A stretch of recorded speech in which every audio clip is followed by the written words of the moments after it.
समय, ये जो जिंदगी की नदी है ना, इसने हजारों सालों से इंसानों को मोहित किया है। हम इसके गुजरने का पता दिन और रात के चक्र से, मौसम के बदलने से और अपनी जिंदगी के पड़ावों से लगाते हैं। फिर भी इतना जानने के बाद भी समय ब्रह्मांड के सबसे गहरे रहस्यों में से एक है। असल में समय क्या है? क्या ये कोई फिक्स्ड चीज है, एक कड़ा मेट्रोनोम जो हर सेकंड गुजरने पर टिक करता है? या फिर समय हमारे सोच से भी ज्यादा फ्लेक्सिबल है, जो गति और ग्रेविटी के इन्फ्लुएंस से बदल सकता है? 20वीं सदी की शुरुआत में एल्बर्ट आइंस्टाइन नाम के एक युवा फिजिसिस्ट ने अपने ground breaking theories of relativity से समय के बारे में हमारे पुराने विचारों को तोड़ दिया। आइंस्टाइन के काम ने बताया कि समय कोई कठोर, अनचेंजिंग चीज नहीं है जैसा हम पहले मानते थे, बल्कि समय स्पेस के साथ मिलकर एक 4 डिमेंशनल फैब्रिक बनाता है जिसे स्पेस टाइम कहते हैं। और यह फैब्रिक फ्लैट और फिक्स्ड होने की बजाय मास और एनर्जी की वजह से मुड़ी हुई और टेढ़ी मेढ़ी होती है। आइंस्टाइन के थ्योरीज का एक सबसे दिमाग हिला देने वाला नतीजा है टाइम डिलेशन। सीधे शब्दों में कहें तो टाइम डिलेशन का मतलब है कि अलग अलग गति से चल रहे ऑब्जर्वर्स या अलग अलग ग्रेविटेशनल फील्ड्स में स्थित ऑब्जर्वर्स के लिए समय अलग अलग गति से चल सकता है। मतलब समय एब्सोल्यूट नहीं है बल्कि रिलेटिव है। इसका गुजरना ऑब्जर्वर के फ्रेम ऑफ रेफरेंस पर निर्भर करता है। आगे के सेक्शंस में हम आइंस्टाइन के थ्योरीज के केंद्र में एक सफर पर निकलेंगे और टाइम डिलेशन के अजीब और अद्भुत इंप्लीकेशंस को एक्सप्लोर करेंगे। हम स्पेशल और जनरल रिलेटिविटी की दुनिया में जाएंगे, जहां चलती हुई क्लॉक्स धीमी हो जाती हैं, ग्रेविटी स्पेस टाइम के फैब्रिक को मोड़ देती है और समय का बहाव खुद एक नजरिए की बात बन जाता है। तैयार हो जाइए दोस्तों, क्योंकि यह ब्रह्मांड हमारे सोच से भी ज्यादा अजीब और अद्भुत है। टाइम डायलेशन की हमारी खोज शुरू होती है आइंस्टाइन के थ्योरी ऑफ स्पेशल रिलेटिविटी से, जो 1905 में पब्लिश हुई थी। स्पेशल रिलेटिविटी असल में स्पेस, टाइम और स्पीड ऑफ लाइट के बीच के रिश्ते के बारे में है। इसका एक सेंट्रल पोस्टुलेट्स ये है कि speed of light in a vacuum लगभग 299,792,458 मीटर्स पर सेकंड सभी ऑब्जर्वर्स के लिए कांस्टेंट है, चाहे उनकी खुद की गति कुछ भी हो या लाइट सोर्स की गति कुछ भी हो। इस सीमिंगली सिंपल स्टेटमेंट के बहुत गहरे इंप्लीकेशंस हैं। समझने के लिए 2 ऑब्जर्वर्स की कल्पना करो, एलिस और बॉब। एलिस एक ट्रेन प्लेटफॉर्म पर खड़ी है, जबकि बॉब एक ट्रेन में है जो स्पीड ऑफ लाइट के एक सिग्निफिकेंट फ्रैक्शन पर तेजी से गुजर रही है। अब एक बीम ऑफ लाइट की कल्पना करो जो ट्रेन ट्रैक्स के पैरेलल ट्रैवल कर रही है। एलिस के पर्सपेक्टिव से लाइट बीम एक सर्टेन डिस्टेंस, एक सर्टेन अमाउंट ऑफ टाइम में ट्रैवल करती है, लेकिन बॉब के पर्सपेक्टिव से चीजें थोड़ी अलग हैं, क्योंकि वो एलिस के रिलेटिव मूव कर रहा है। Light beam same amount of time में कम डिस्टेंस ट्रैवल करती हुई दिखाई देती है, लेकिन याद रखो स्पीड ऑफ लाइट दोनों ऑब्जर्वर्स के लिए कांस्टेंट होनी चाहिए। इस एपरेंट पैराडॉक्स को रेकंसाइल करने के लिए आइंस्टाइन ने रियलाइज्ड किया कि कुछ और चेंज हो रहा होगा, टाइम। स्पेशल रिलेटिविटी के अनुसार टाइम एब्सोल्यूट नहीं है, बल्कि ऑब्जर्वर्स फ्रेम ऑफ रेफरेंस के रिलेटिव है। हमारे ट्रेन एग्जाम्पल में बॉब के लिए टाइम एलिस के रिलेटिव स्लो हो जाता है। इस फिनोमेनन को टाइम डिलेशन कहते हैं। टाइम डायलेशन का कॉन्सेप्ट अक्सर कंफ्यूजन और स्केप्टिसिज्म पैदा करता है। आखिर अलग अलग ऑब्जर्वर्स के लिए टाइम अलग अलग रेट्स पर कैसे चल सकता है? क्या टाइम हर किसी के लिए हर जगह सेम नहीं होता? टाइम डिलेशन के स्ट्रेंज लेकिन ट्रू नेचर को समझाने के लिए चलिए एक क्लासिक थॉट एक्सपेरिमेंट देखते हैं जिसे ट्विन पैराडॉक्स कहते हैं। इमेजिन करो, 2 आइडेंटिकल ट्विन्स हैं, एस्ट्रा और कॉस्मो। एस्ट्रा डिसाइड करती है कि वो अर्थ पर ही रहेगी, जबकि कॉस्मो एक डेयरिंग स्पेस वॉयज पर निकल पड़ता है, एक रॉकेट शिप में जो स्पीड ऑफ लाइट के काफी क्लोज ट्रैवल कर सकती है। कॉस्मोस में कई साल ट्रैवल करने के बाद कॉस्मो अर्थ पर वापस आता है और उसे पता चलता है कि एस्ट्रा उससे ज्यादा एज हो गई है। यह किसी साइंस फिक्शन नॉवल के प्लॉट जैसा लग सकता है, लेकिन स्पेशल रिलेटिविटी के हिसाब से यह एक रियल पॉसिबिलिटी है, क्योंकि कॉस्मो एस्ट्रा के रिलेटिवली इतनी हाई स्पीड से ट्रैवल कर रहा था, एस्ट्रा के रिलेटिवली कॉस्मो के लिए टाइम स्लो हो गया। जब एस्ट्रा के लिए अर्थ पर साल गुजर रहे थे, कॉस्मो के स्पेसशिप में बस कुछ महीने या हफ्ते ही गुजरे होंगे। ट्विन पैराडॉक्स टाइम डिलेशन के काउंटर इंट्यूटिव नेचर को हाईलाइट करता है। ये टाइम के बारे में हमारी रोजमर्रा की समझ को चैलेंज करता है। जिसे हम एब्सोल्यूट और अनचेंजिंग मानते हैं और इसे यूनिवर्स के एक ज्यादा फ्लूइड और रिलेटिव पहलू के रूप में रिवील करता है।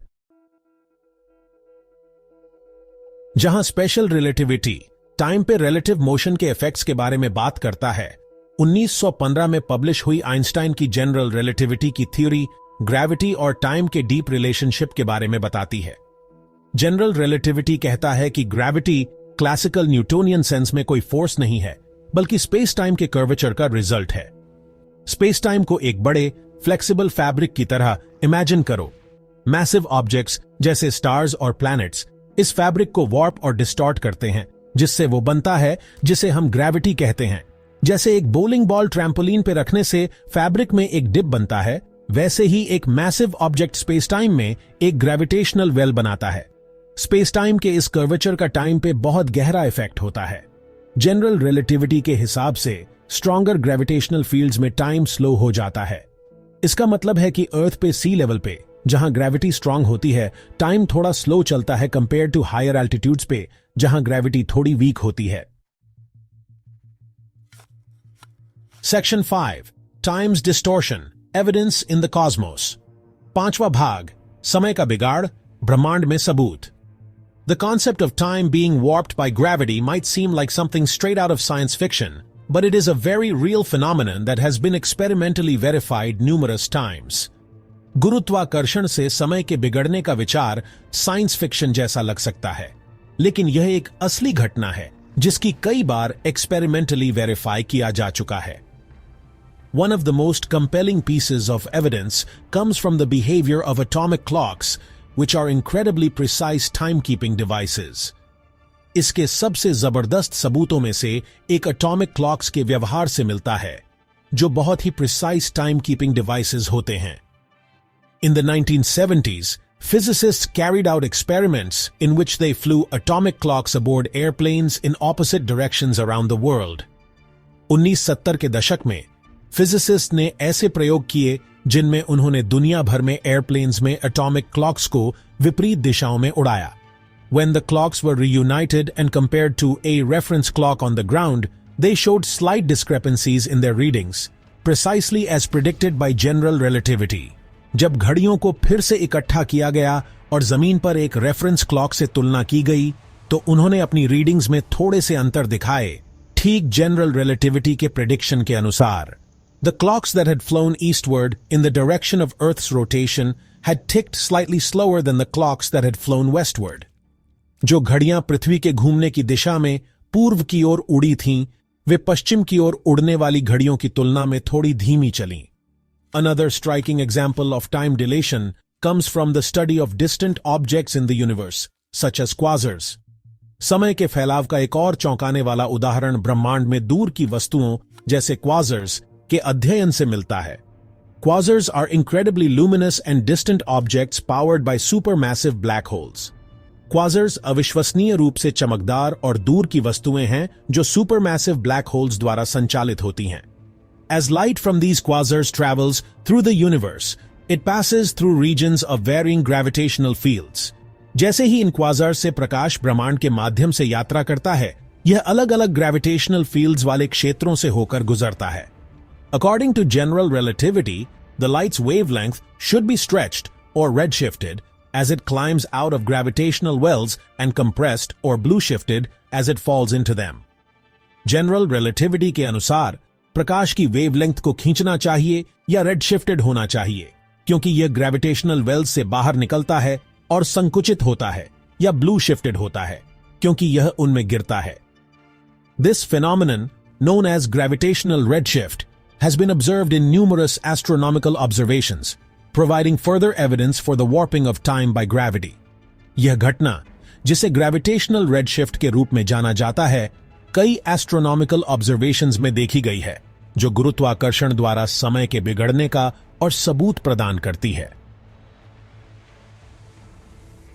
Section 6 atomic clocks and GPS time deletion in action.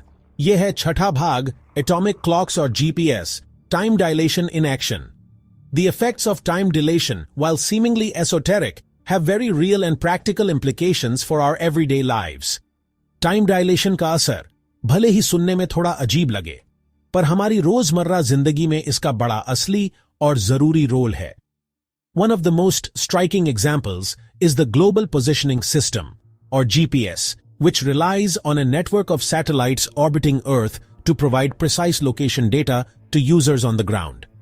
इसका सबसे बढ़िया उदाहरण है ग्लोबल पोजिशनिंग सिस्टम यानी जीपीएस, जो धरती का चक्कर लगा रहे सैटेलाइट्स के नेटवर्क से जमीन पर मौजूद लोगों को सटीक लोकेशन बताता है।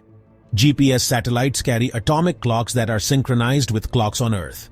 सभी जीपीएस सैटेलाइट्स में एटॉमिक क्लॉक्स होते हैं जो धरती पर मौजूद घड़ियों के साथ सिंक रहते हैं। However, because the satellites are in orbit, experiencing weaker gravity than clocks on the surface, their clocks tick slightly faster due to general relativity. लेकिन क्योंकि ये सैटेलाइट्स धरती का चक्कर लगा रहे होते हैं और जमीन पर मौजूद घड़ियों के मुकाबले कम ग्रेविटी महसूस करते हैं, तो जनरल रिलेटिविटी के हिसाब से इनकी घड़ियां थोड़ी तेज चलती हैं। To compensate for this discrepancy, GPS satellites must make tiny adjustments to their clocks, taking into account the effects of both special and general relativity. इस फर्क को ठीक करने के लिए GPS सैटेलाइट्स को अपनी घड़ियों में थोड़ा बदलाव करना पड़ता है और स्पेशल और जनरल रिलेटिविटी दोनों के असर को ध्यान में रखना पड़ता है। Without these relativistic corrections, GPS systems would quickly become inaccurate, accumulating errors of several kilometers per day. अगर ये रिलेटिविटी वाले बदलाव न किए जाए तो जीपीएस जल्दी ही गलत जानकारी देने लगेगा और हर रोज कई किलोमीटर की गलती होने लगेगी। The fact that GPS works as well as it does is a testament to the accuracy of Einstein's theories and the very real nature of time dilation. GPS का इतने अच्छे से काम करना यह साबित करता है कि आइंस्टाइन की थ्योरी कितनी सटीक है और टाइम डायलेशन कितनी असली चीज है। सेक्शन 7 ब्लैक होल्स, जहां समय रुक जाता है। ब्रह्मांड में कहीं भी समय का इतना ज्यादा वार्पिंग नहीं होता जितना कि ब्लैक होल के पास। ब्लैक होल्स स्पेस टाइम के ऐसे रीजन्स होते हैं जहां ग्रेविटी इतनी तेज होती है कि कुछ भी, यहां तक कि प्रकाश भी, उनके ग्रेविटेशनल पुल से बच नहीं सकता। जैसे ही मैटर खुद पर कोलैप्स होकर एक ब्लैक होल बनता है, यह एक सिंगुलैरिटी बनाता है, एक ऐसा पॉइंट जहां डेंसिटी इन्फिनिट होती है और वॉल्यूम 0 होता है। सिंगुलैरिटी पर फिजिक्स के सभी नोन लॉज टूट जाते हैं और स्पेस और टाइम की हमारी करंट अंडरस्टैंडिंग काम करना बंद कर देती है। सिंगुलैरिटी के चारों ओर एक रीजन होता है जिसे इवेंट होराइजन कहते हैं, वह पॉइंट जहां से वापसी नहीं हो सकती, जिसके आगे ब्लैक होल के ग्रेविटेशनल पुल से बचना इम्पॉसिबल है। जैसे ही कोई ऑब्जेक्ट ब्लैक होल के इवेंट होराइजन के पास आता है, एक सेफ डिस्टेंस पर मौजूद ऑब्जर्वर के रिलेटिवली टाइम बहुत ज्यादा स्लो हो जाता है। ब्लैक होल में गिरने वाले ऑब्जर्वर के पर्सपेक्टिव से टाइम नॉर्मली फ्लो करता हुआ लगेगा, लेकिन दूर मौजूद ऑब्जर्वर के पर्सपेक्टिव से ब्लैक होल के पास आने पर वह गिरता हुआ ऑब्जेक्ट स्लो होता हुआ दिखाई देगा और आखिरकार ब्लैक होल के एज पर टाइम में फ्रीज हो जाएगा। Section 8 implications and possibilities. Time deletion के इंप्लीकेशंस बहुत दूर तक जाने वाले और दिमाग घुमा देने वाले हैं। ये टाइम की नेचर और स्पेस और ग्रेविटी के साथ उसके रिलेशनशिप की हमारी समझ को चुनौती देता है। यह सजेस्ट करता है कि टाइम ट्रैवल, जो कभी साइंस फिक्शन की दुनिया की बात लगती थी, पूरी तरह इम्पॉसिबल नहीं हो सकती। अगर हम किसी तरह ब्लैक होल्स के पास एक्सट्रीम ग्रेविटेशनल फील्ड्स को हार्नेस कर पाएं या ऐसी टेक्नोलॉजीज डेवलप कर पाएं जिससे हम लाइट की स्पीड के करीब ट्रैवल कर सकें, तो टाइम डिलेशन हमें फ्यूचर में जाने का रास्ता दिखा सकता है। लेकिन पास्ट में ट्रैवल करना बहुत बड़ी चैलेंजेस लेकर आता है और फिजिसिस्ट्स के बीच ये इंटेंस डिबेट और स्पेक्यूलेशन का टॉपिक बना हुआ है। टाइम ट्रैवल की एक्साइटिंग पॉसिबिलिटीज के अलावा टाइम डिलेशन का यूनिवर्स और उसमें हमारी जगह की हमारी अंडरस्टैंडिंग पर गहरा इंपैक्ट पड़ता है। यह हमें याद दिलाता है कि टाइम का हमारा परसेप्शन एब्सोल्यूट नहीं है, बल्कि हमारे फ्रेम ऑफ रेफरेंस का नतीजा है। यह बताता है कि यूनिवर्स हमारी सोच से कहीं ज्यादा स्ट्रेंज, वंडरस और मिस्टीरियस है।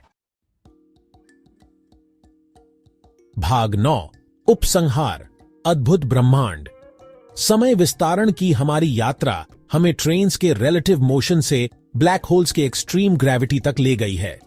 हमने देखा है कि समय एक कठोर, अपरिवर्तनशील एंटिटी होने से कोसों दूर ब्रह्मांड का एक फ्लूइड और मैलिबल पहलू है जो गति और गुरुत्वाकर्षण के वार्पिंग इन्फ्लुएंसेस के अधीन है। आइंस्टीन के रिलेटिविटी के सिद्धांत, जिन्हें कभी रेडिकल और काउंटर इंट्यूटिव माना जाता था, अनगिनत एक्सपेरिमेंट्स और ऑब्जर्वेशंस के माध्यम से बार बार कंफर्म किए गए हैं। उन्होंने ब्रह्मांड और उसमें हमारे स्थान के बारे में हमारी समझ में क्रांति ला दी है, एक ऐसे ब्रह्मांड का खुलासा करते हुए जो हमारी कल्पना से कहीं अधिक जटिल और विस्मयकारी है। जैसे जैसे हम ब्रह्मांड का पता लगाना जारी रखते हैं और उसके रहस्यों को उजागर करते हैं, हम निश्चित हो सकते हैं कि नए अजूबे और चुनौतियां हमारा इंतजार कर रही हैं। समय विस्तारण का अध्ययन एक शक्तिशाली रिमाइंडर के रूप में कार्य करता है कि ब्रह्मांड आश्चर्यों से भरा है और उसके रहस्यों को समझने की हमारी खोज अभी खत्म नहीं हुई है। प्रश्न करते रहें, खोज करते रहें और ब्रह्मांड के अजूबों पर अचंभा करना कभी बंद न करें।